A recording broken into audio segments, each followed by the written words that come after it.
B. Cara dan fase nuzulul Quran. Al-Quranul Karim diturunkan oleh Allah Subhanahu wa Ta'ala dalam 3 fase. Pertama, diturunkan secara sekaligus ke Al-Lauhul Mahfuz. Yang kedua, diturunkan ke Baitul Izzah di langit dunia secara sekaligus juga. Kemudian yang terakhir, ketiga, diturunkan kepada Nabi Muhammad SAW secara berangsur-angsur. Yang pertama, nuzulul Quran ke Al-Lauhul Mahfuz. Turunnya Al-Quran ke Al-Lauhul Mahfuz. Keberadaan Al-Quran di Al-Lauhul Mahfuz disebutkan secara jelas di dalam Al-Quran. Allah Subhanahu wa Ta'ala berfirman, "Bal huwa Qur'anum Majid fi lauhim mahfuz." Bahkan bal huwa Qur'anun Majid, yang didustakan mereka itu adalah Al-Quran yang mulia, fi lauhim mahfuz, yang tersimpan di dalam apa yang disebut dengan Al-Lauhul Mahfuz. Quran surah Al-Buruj ayat ke-21 sampai ke-22. Menurut Imam Ibnu Katsir, Al-Quran Al-Majid, Al-Quran yang mulia, berada di dalam Al-Lauhul Mahfuz, artinya adalah di suatu tempat yang tinggi, yang terpelihara dari segala bentuk penambahan, pengurangan, pemalsuan, dan perubahan. Huwa fil mala'il a'la, mahfuzun minaz ziyadati, wan naqsi, wat tahrifi, wat tabdili. Lalu, kapan dan bagaimana caranya Al-Quran diturunkan ke Al-Lauhul Mahfuz? Maka ini adalah masalah yang gaib, tentang kapan dan bagaimananya. Hanya Allah Subhanahu wa Ta'ala yang mengetahuinya. Yang jelas, kata Sayyid Qutb, keberadaan Al-Quran di Al-Lauhul Mahfuz ini menunjukkan bahwa Al-Quran terpelihara dan akan selalu menjadi rujukan akhir yang mencakup segala persoalan, dan kepadanya lah dikembalikan semua perkataan. Menurut Az-Zarqani, Al-Quran diturunkan ke Al-Lauhul Mahfuz secara sekaligus, tidak bertahap, seperti tatkala diturunkan kepada Nabi Muhammad SAW. Argumen dari Imam Az-Zarqani adalah, pertama, teks ayat sendiri menunjukkan hal itu. Yang kedua, tidak ada alasan Al-Quran harus diturunkan secara bertahap pada fase ini. Karena hikmah diturunkannya Al-Quran secara bertahap tidak akan terwujud dan juga tidak diperlukan dalam fase ini. Yang kedua, nuzulul Quran ke Baitul Izzah fis sama'id dunya. Turunnya Al-Quran ke Baitul Izzah di langit dunia. Dari Al-Lauhul Mahfuz, Al-Quran kemudian diturunkan lagi secara sekaligus juga ke Baitul Izzah di langit dunia. Berdasarkan firman Allah Subhanahu wa Ta'ala berikut ini. Inna anzalnahu fi lailatin mubarakah. Inna kunna munzirin. Sesungguhnya kami menurunkannya pada suatu malam yang diberkahi, dan sesungguhnya kamilah yang memberi peringatan. Quran surah Ad-Dukhan ayat ketiga. Kemudian, inna anzalnahu fi lailatul qadar. Sesungguhnya kami telah menurunkannya, yaitu Al-Quran, pada Lailatul Qadar, malam kemuliaan. Quran surah Al-Qadar ayat ke-1. Kemudian, syahrul Ramadan alladzi unzila fihi Al-Quran. Bulan Ramadan merupakan bulan yang di dalamnya diturunkan permulaan Al-Quran. Jadi bukan sekaligus. Quran surah Al-Baqarah ayat 185. 3 ayat di atas menjelaskan bahwa Al-Quran diturunkan pada satu malam yang diberkahi, yaitu malam kemuliaan yang disebut dengan Lailatul Qadar. Dan malam itu adalah salah satu dari malam-malam Ramadan. Menurut Imam Az-Zarqani, yang dimaksud dengan turunnya Al-Quran dalam 3 ayat di atas pada malam yang dimaksud itu bukanlah turunnya kepada Nabi Muhammad SAW, tetapi turun yang lain. Karena sebagaimana diketahui, Al-Quran diturunkan kepada Nabi Muhammad SAW secara berangsur-angsur 22 tahun lebih, bukan hanya dalam satu malam saja. Nah, namun dalam 3 ayat tadi kan menunjukkan bahwasanya sepertinya Al-Quran itu diturunkan secara sekaligus dalam malam tersebut.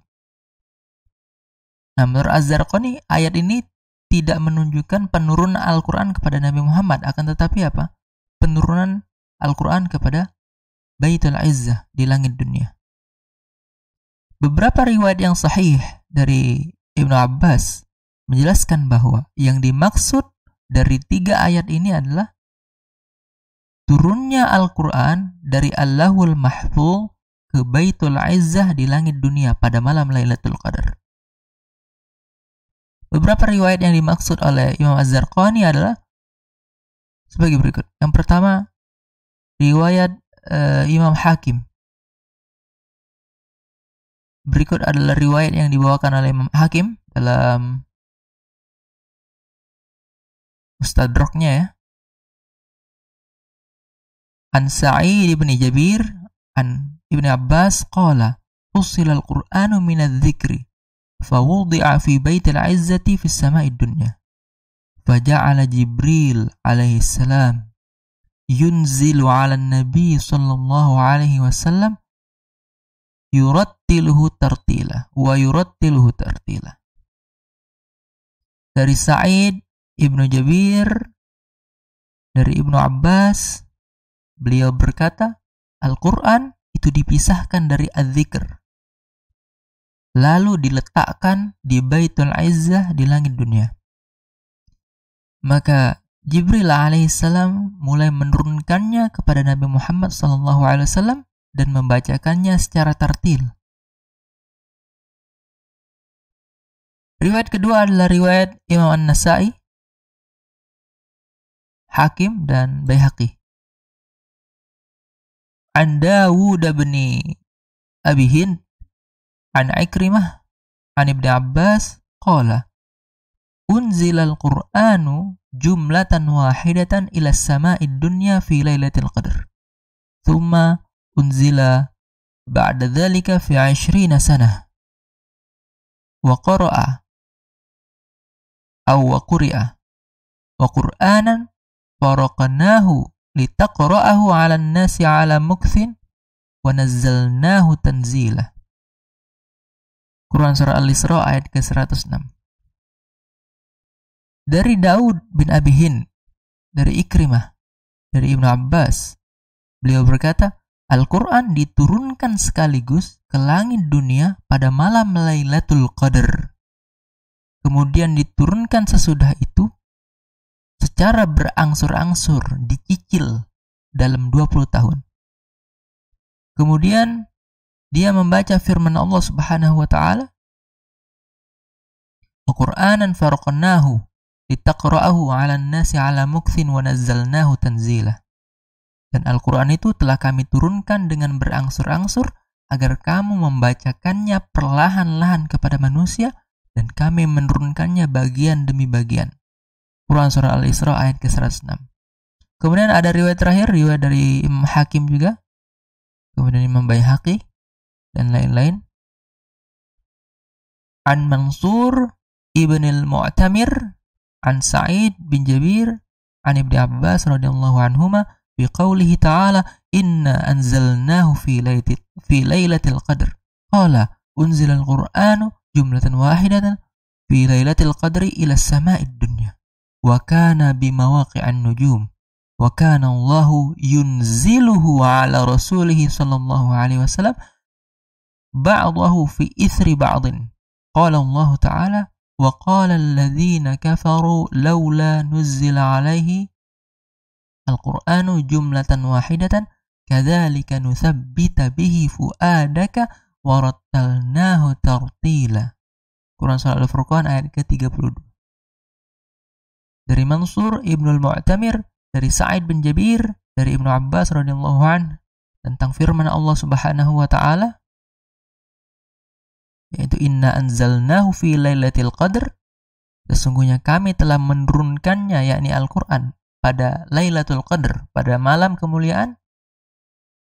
Maka Ibnu Abbas berkata tentang ayat ini, Al-Qur'an diturunkan sekaligus pada Lailatul Qadr, pada malam kemuliaan, pada malam Al-Qadr, ke langit dunia atau Baitul Izzah,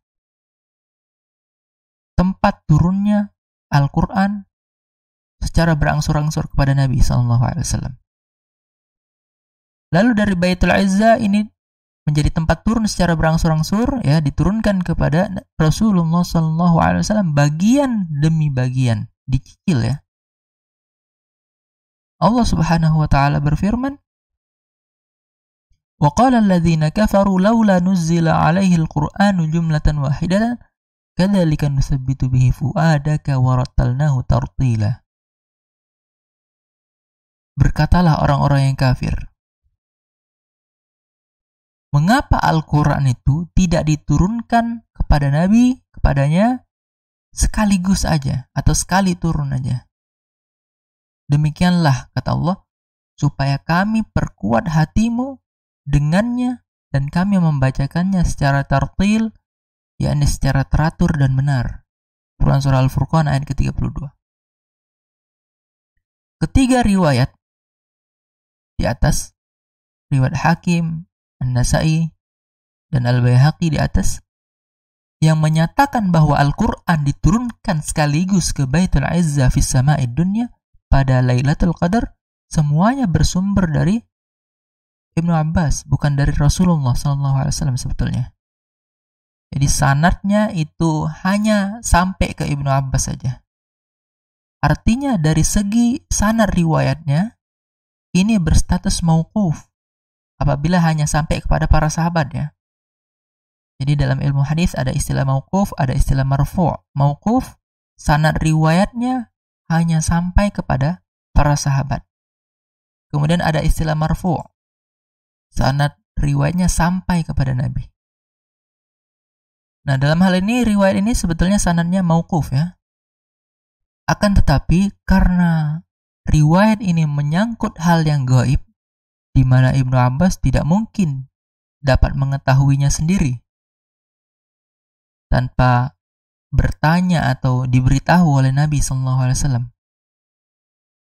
Maka riwayat tersebut sekalipun mauquf, dia bernilai marfu'. Kenapa? Karena tentu kita harus berhusnuzon, ya, dengan Sayyidina Ibnu Abbas.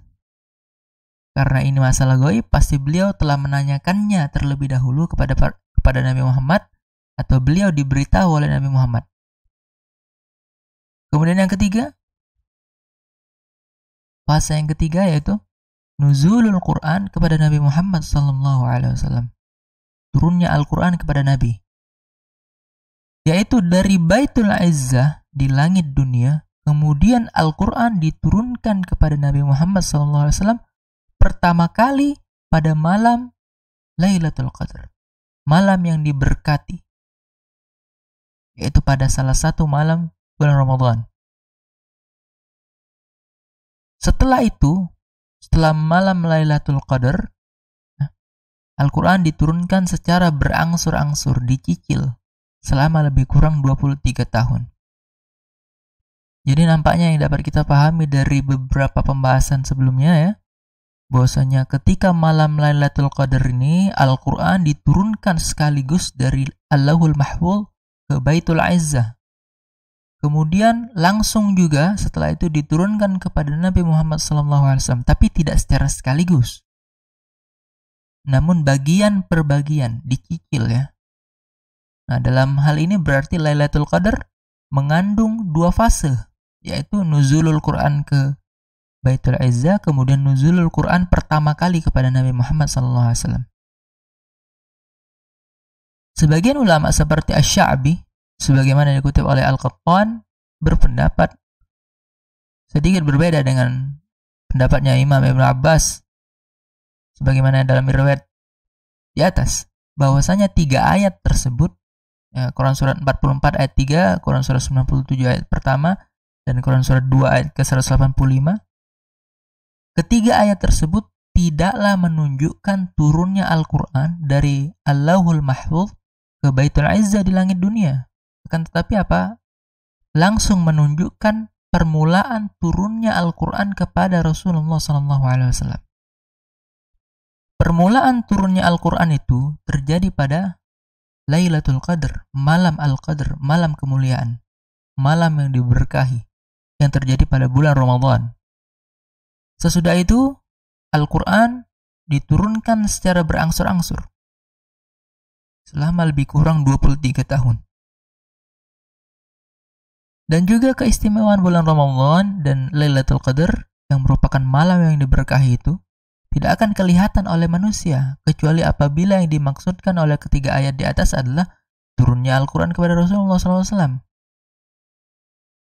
Ya, maka ayat yang pertama kali diturunkan kepada Rasulullah SAW menurut pendapat yang paling populer dan paling kuat, ya, berdasarkan riwayat hadis Bukhari dan Muslim dari Aisyah Ummul Mukminin adalah 5 ayat pertama surat Al-Alaq. Allah Subhanahu wa taala berfirman, "Iqra bismi rabbikal ladzi khalaq, khalaqal insana min 'alaq, iqra wa rabbukal akram, alladzi 'allama bil qalam, 'allamal insana ma lam ya'lam." Inilah ayat pertama atau bagian Al-Qur'an pertama yang diturunkan kepada Nabi Muhammad SAW. Kapan 5 ayat ini diturunkan pertama kali? Menurut para mufassir dan ulama ulumul Quran, 5 ayat tersebut diturunkan pada malam 17 Ramadan atau malam Lailatul Qadar. Kesimpulan tersebut diambil berdasarkan keterangan dalam Quran surat Al-Anfal ayat ke-41. Wa'lamu annama ghanimtum min syai'in fa anna lillahi khumusahu walirrasuli walidhil qurba wal yatama wal masakin wa ibnis sabil in kuntum amantum billahi wa ma anzalna ala abdina yaumal furqani yaumal taqa al jam'ani wallahu ala kulli syai'in qadir. Ketahuilah sesungguhnya apa saja yang dapat kamu peroleh sebagai rampasan perang, maka sesungguhnya 1/5 untuk Allah, Rasul, kerabat Rasul, anak-anak yatim, orang-orang miskin, dan ibnus sabil. Jika kamu beriman kepada Allah dan kepada apa yang kami turunkan kepada hamba kami di hari Furqan, yaitu di hari bertemunya dua pasukan, dan Allah Maha Kuasa atas segala sesuatu. Quran surah Al-Anfal ayat ke-41.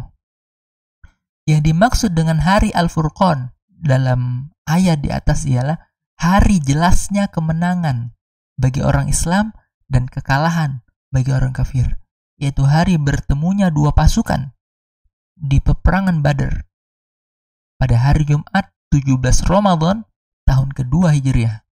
Tanggal itulah, bukan tahunnya ya, tanggal itulah 17 Ramadan itulah yang digunakan oleh para mufassir untuk menentukan tanggal turunnya Al-Quran pertama kali, yang kemudian dikenal sebagai hari Nuzulul Quran.